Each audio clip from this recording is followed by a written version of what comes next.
Hello everyone, in this video we will learn how to make grid line darker in Excel.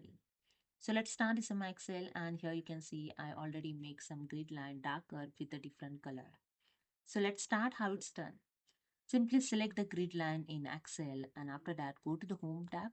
In Font Group click on the Borders options, and here in Borders click on the last option, More Borders, and here the one dialog box is open.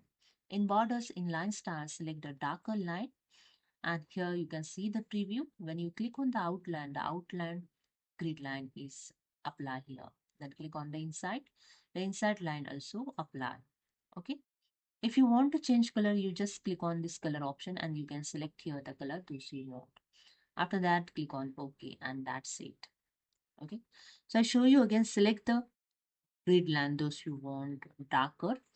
And after that, go to the Home tab in Font, click on the borders and click on the last options. And here, select the darker line, then select the color. Suppose I select here the color. After that, click on the outline and check here the preview. Then click on the inside, check here the preview, then click on the OK. That's it. So hope you understood. If you like this video, please subscribe. Thank you so much.